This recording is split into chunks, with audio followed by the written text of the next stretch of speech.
मेरा नाम सचिन सबनीस है।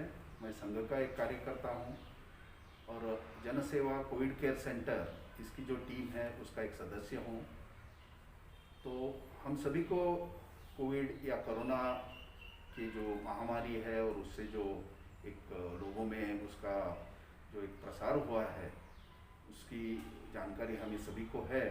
तो जब बेलगाम में भी इसकी संख्या, जो रोगियों की संख्या बढ़ने लगी, तब हम सब लोगों ने बैठ के इसके बारे में कुछ सुविधा देने के और से कुछ करना चाहिए, ऐसा एक विचार करके जन कल्याण ट्रस्ट की ओर से जनसेवा कोविड केयर सेंटर ये इस एक फैसिलिटी की तैयारी करने की सोची और अगस्त 10 तारीख से इसका हमने आरंभ किया।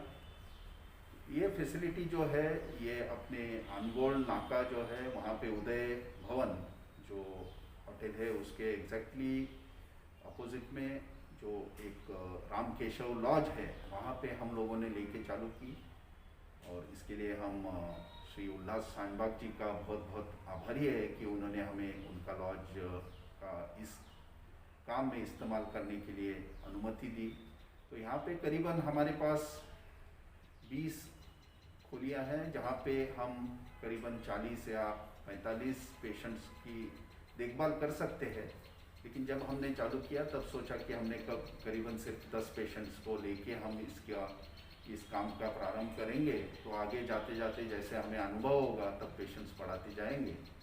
तो जैसे मैंने कहा 10 अगस्त से इसका काम चालू हो गया और आज तक करीबन 50 से ऊपर पेशेंट्स हमारे पास आके इस सुविधाओं का लाभ लिया और करीबन 20 से ज़्यादा जो कोविड से पेशेंट्स थे उनको हमने अच्छी तरह से उनकी देखभाल करके उन्हें जो औषधियाँ देना था ऐसे अच्छी तरह से उनका स्वास्थ्य अच्छा बना के यहाँ से हमने डिस्चार्ज किया।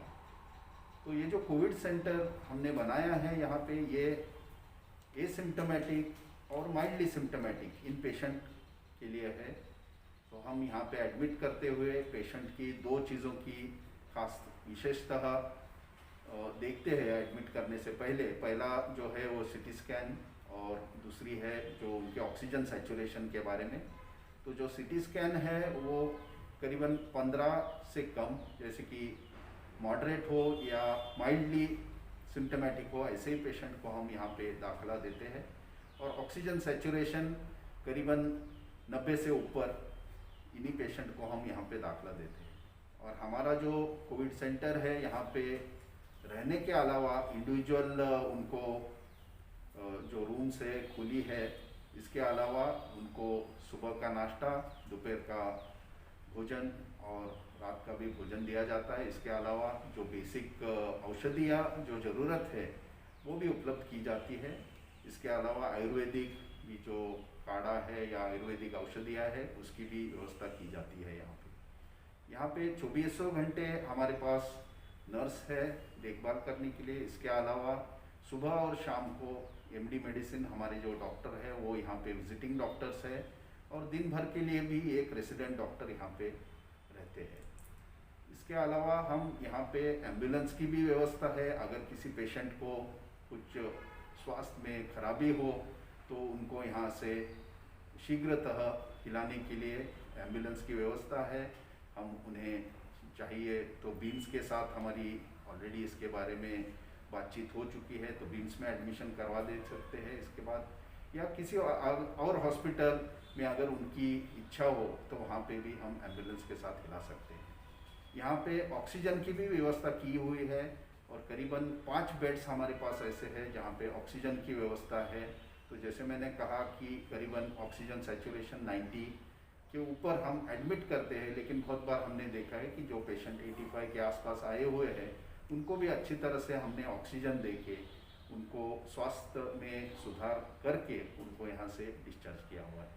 तो हम ये एक जन सेवा ये एक ध्येय रख के इस जन सेवा कोविड केयर सेंटर पे हमने स्थापना की है। यहाँ पे मुनाफा या फ़ायदा कमाना ये हमारा उद्देश्य नहीं है और हम करीबन दिन का सिर्फ 3000 रुपये जो बेसिक हमारा खर्चा है, जिसमें नर्स, डॉक्टर और जो रहने की व्यवस्था है, खाने की व्यवस्था है, जो बेसिक औषधि है, इस सब का जो खर्चा है, जो बेसिक खर्चा है, वो लेके हम सिर्फ दिन का 3,000 रुपये यहाँ पे लेके ये कोविड केयर सेंटर चला रहे हैं।